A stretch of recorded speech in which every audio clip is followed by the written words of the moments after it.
Príjemný dobrý deň, dobrý večer, podvečer. Ja som Juraj Senič, som z kolektívu Sady Vyhorlátu. Mám to po anglicky, prepáčte, asi to znamená niečo také, že príležitosti pre lepšie spolunažívanie. Čiže zabudnuté sady, príležitosti pre lepšie spolunažívanie. Ja by som sa vás na začiatok opýtal asi, že, alebo tak polemizoval, že čo zvyknú ľudia robiť, keď sa cítia sami, o samote, keď pociťujete nejakú samotu v duši, tak asi zavoláte nejakým kamošom, snažíte sa proste socializovať, vy idete si vonku, idete do kina, idete na nejakú, čo toto je? Konferencia. Idete na nejakú konferenciu, idete na nejaké stretnutie, športové podujatie, kultúru a podobne. A tým vlastne proste, že rušíte ten pocit samoty. No a možno pre vás to nie je až také výnimočné, ale existujú miesta na Slovensku alebo vo svete, kde takéto príležitosti neexistujú. Ľudia jednoducho, že sú niekde na kraji, veľmi ďaleko od mesta, veľmi ďaleko od takéhokoľvek spoločenského diania a sú sami. No a veľa z nás, predpokladám teda, že veľa z nás, čo aj tu dneska sme takýto diskomfort takéhoto miesta, nejakého vidieka, alebo nejakého, že proste miesta na konci spoločnosti, v nejakom období v živote vymenili za niečo lepšie.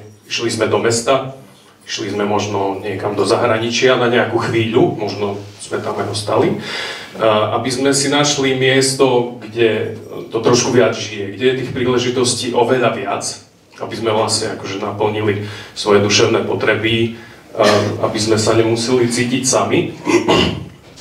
No, napriek akože kvalite toho spoločenského prostredia, alebo napriek tomu spoločenskému bohatstvu, ktorým sme sa obklopili, sme často aj my schopní vymeniť nejaké príležitosti na socializáciu alebo pocit spolupatričnosti k niečomu, alebo pocit vlastnej dôležitosti v spoločnosti, tak sme to schopní vymeniť za komfort.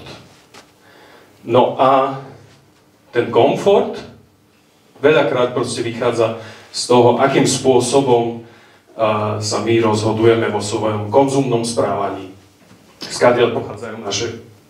Sorry, vypadá to tu trošku. Skadiaľ pochádzajú naše potraviny, kde ich získavame a akým spôsobom ich získavame. No a toto rozhodnutie, ako získavať vlastne tie potraviny, je jedno z rozhodnutí, ktoré vlastne prispieva k tomu, ako osamelí sme, alebo ako sami sa cítime. Proste je obrovský rozdiel, keď si pestujeme s kamošmi zemiaky na poli a máme v tom obrovskú pasiu, alebo akékoľvek iné potraviny. A niekto má traktor, niekto má pole, niekto má zemiaky. A tak vlastne akože aj toto je že obrovská príležitosť na tvorbu nejakých vzťahov a tvorbu nejakých sociálnych príležitostí. Toto veľmi nie.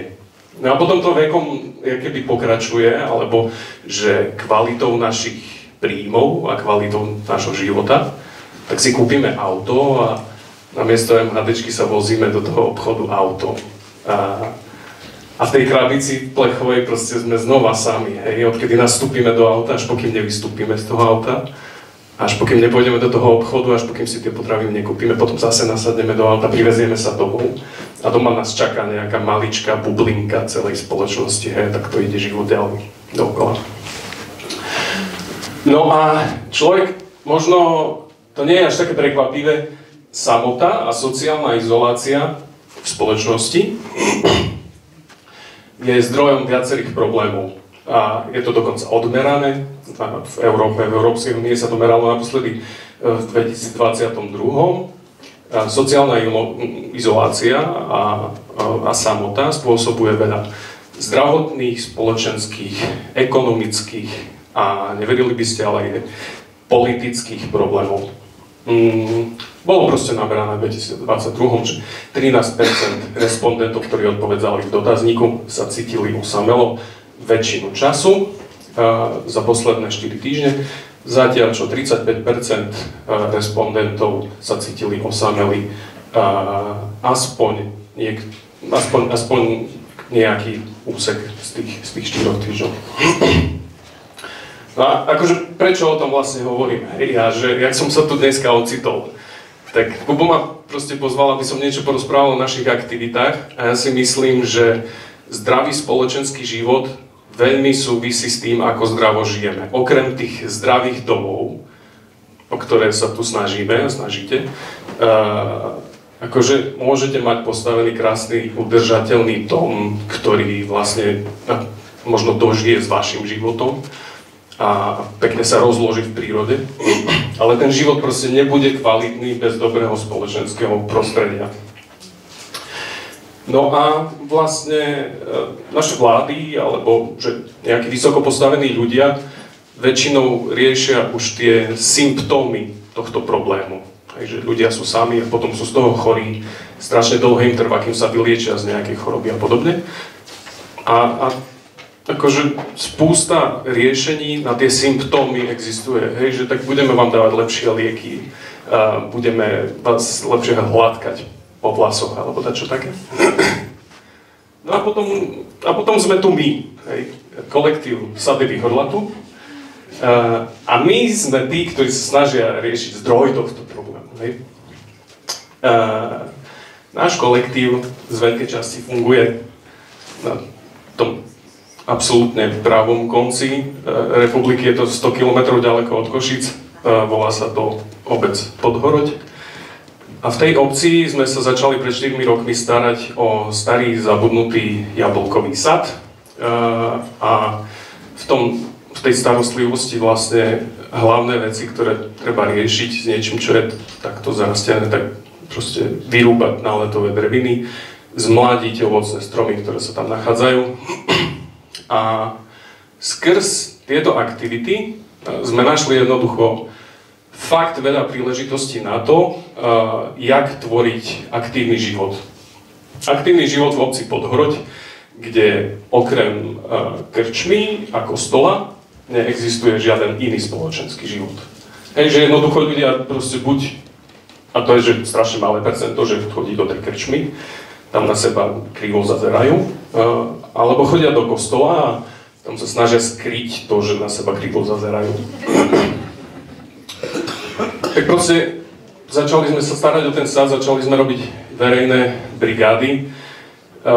Žiaľ, akože svet nie je až taký ružový, každý si proste prežil tú pandémiu a my sme ju jednoducho prežili tak, že sme sa starali o ten sad a nechceli sme vlastne oslovovať domácich v úvodzovkách cudzích ľudí a ťahať ich tam, keď to bolo vlastne nejaké riziko. Takže že ten úspech okolo tých aktivít nebol až taký veľký. Pomaličky sa to ale rozbieha.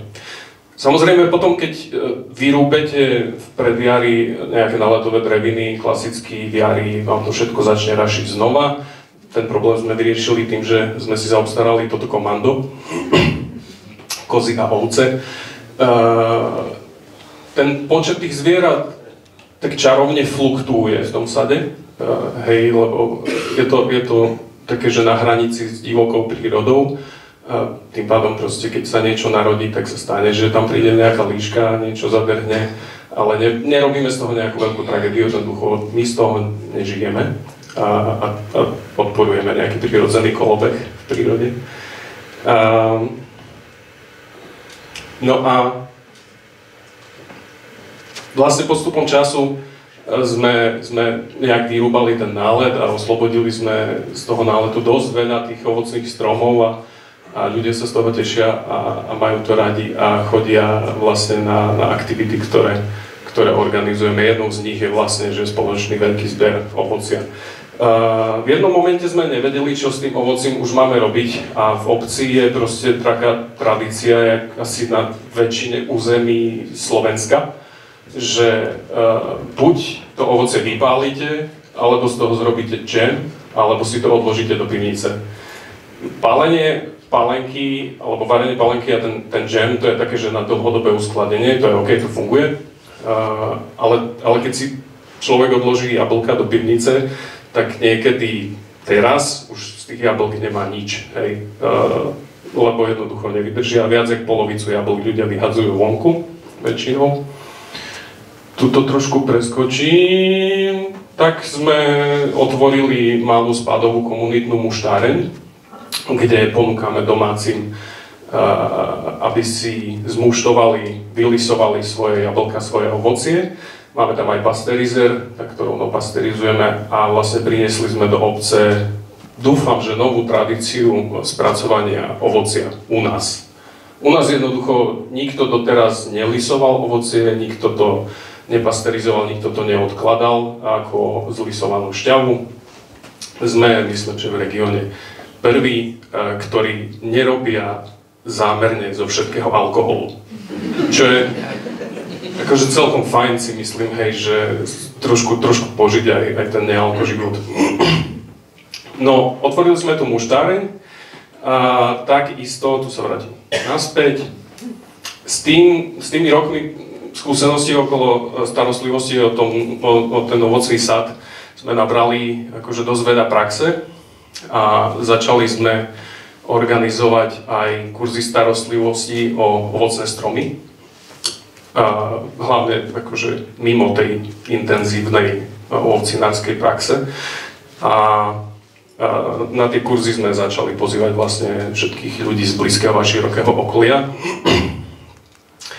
A začali sme organizovať aj udalosti, kde aj mimo práce fyzickej alebo mimo čerpania nejakých vedomocí sa ľudia môžu nejak socializovať. Začali sme dvakrát do roka organizovať oslavy, oslavy rovnodennosti. Jarná rovnodennosť a potom jesenná rovnodennosť. To tak trošku príjemne vychádza, lebo počas jarnej rovnodennosti je veľmi vhodná doba na štepenie alebo vrubľovanie ovocných stromov a počas jesennej rovnodennosti, kedy za polovicou septembra, je obdobie, kedy nám dozrievajú prvé jablka v sade. Takže počas jarnej rovnodennosti vzdelávame ľudí v tom, jak správne štepiť alebo vrubľovať ovocné stromy a v jeseni si dávame oslavu jablkobrania a muštovania a proste vtedy štartujeme to obdobie, kedy nám ľudia môžu začať nosiť svoje ovocie a kedy ho môžeme spolu muštovať.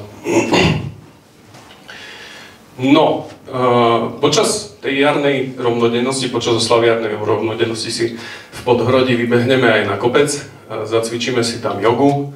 Tuto je náš dobrý kamoš Herbert, on deň predtým cvičil inú jogu. To trošku zmotalo. No ale nelozíme tam vlastne za tým, že by sme cvičili jogu na kopci, na ktorom nikdy predtým jogu nikto necvičil. To je krásny výhľad inak na východoslovenskú nížinu. Tuto vpravo, keby bolo lepšie viditeľnosť, je Zemplínska šírava a tuto dole až proste, že na maďarskú hranicu to vidíte. Chodíme tam preto, lebo tuto ďalej na pravej strane sú divo vysiaté semenáče divých hrušiek. A je ich tam strašne veľa. A sú tam obrovské nevysporiadané pozemky. Takže vec, ktorú my tam robíme, tak najprv sa naučíme teoreticky to štepenie a potom tam ideme na kopec a do divých plánok sliviek štepíme kultúrne odrody a proste pokiaľ tie pozemky nikto nevysporiada, tak je dosť možné, že tam budeme mať nejaký dosť pestrý hruškový sad. A je to fajn. Čo ešte? Hej, to je tá muštáreň. Jasné, že do muštárne brávame na exkurziu aj decka zo základných škôl okolitých, aj do toho sadu a uvidíme, že kde ešte všade. Problém ale je, že tá lokalita sa vyľudňuje a s tým vlastne sa zrušila tá základná škola, ktorá v tej obci bola, v obci Podhroď. Je to super pekná budova, ešte vo veľmi dobrom stave s kapacitou 250, myslím, žiakov, ktorá nemá absolútne žiadne využitie aktuálne. Takže ak by ste chceli niečo robiť ďaleko na východe, je veľmi dobrá príležitosť neviem, možno nejaké vzdelávacie centrum, nejaké ubytovacie zariadenie, nejaké vzťahy s Ukrajinou a podobne. Toto je fotka z tej jesennej rovnodennosti, druhá polovica septembra, aj keď sa to tak nezdá. A vlastne my na tých rovnodennostiach sa snažíme o to, aby ľudia, domáci aj ľudia, kamoši, ktorí prichádzajú na tie eventy, aby si vážili to, čo sa vyprodukuje lokálne. Aby si vážili ovocie, aby si vážili zeleninu, aby si vážili sajdre, mušty, pálenky a vína, ktoré sú z nášho domáceho regiónu. Lebo v podstate akože čokoľvek si nakúpite v nejakom reťazci a v nejakom nákupnom centre, tak to má v podstate že nulový dopad na lokálnu ekonomiku. A ja si myslím, že veľmi nezáleží na tom, že či tie produkty, ktoré nakúpite doma, ktoré sú že buď od suseda alebo zo susednej dediny, či sú nejak legálne alebo nie sú legálne. Vždy sú to peniažky, ktoré ostávajú doma vo vašom vlastnom regióne. A neexistuje asi lepší spôsob, jak podporovať lokálnu ekonomiku, ako nakupovať domáce produkty a platiť za lokálne služby. A o službách, akože vy viete asi dosť veľa. No a teda, čo ešte sa okolo tých sadov Vyhorela tu deje? Začali sme minulý rok s mapovaním jedných nádherných majestátnych stromov. Začali sme na východnom Slovensku mapovať jarabínu oskorušovú, možno zo pár ľudí vie, oskorušu. Možno ste počuli, že oskorušovica, to je proste že jedna z najdrahších pálenok na Slovensku. A tie stromy sú, nemám fotku žiaľ, najväčšie ovocné stromy, ktoré myslím, že na Slovensku a v Európe existujú. V Španielsku sú jedince, ktoré sa dožili už viac ako 3000 rokov. Na Slovensku ešte také staré nemáme, hlavne kvôli ľadovcovým migráciám a podobným veciam. Takže mapujeme oskoruše na východe. Naposledy sa to robilo v 95., takže je to trošku náročné, hlavne získať nejaké GPS súradnice. A okrem toho teda organizujeme tie kurzy ovocinárstva, zmladzovací kurz orezu stromov, výchovný kurz orezu stromov a podobne, kurzy výsadby ovocných stromov a tak ďalej. A boli sme strašne radi, keby sa vedomosti o tých ovocných stromoch posúvali ďalej, aby sa ľudia starali o svoje prostredie, nie len svoje domy, ale aj o svoju peknú spoločnosť. Na to všetko vás strašne rád pozývam a ak máte záujem o takéto veci, prosím, sledujte naše sociálne siete. Na Facebooku a na Instagrame nájdete úplne všetko, čomu sa venujeme, Kupo. Ďakujem za pozvanie a teším sa na budúce. Ďakujem.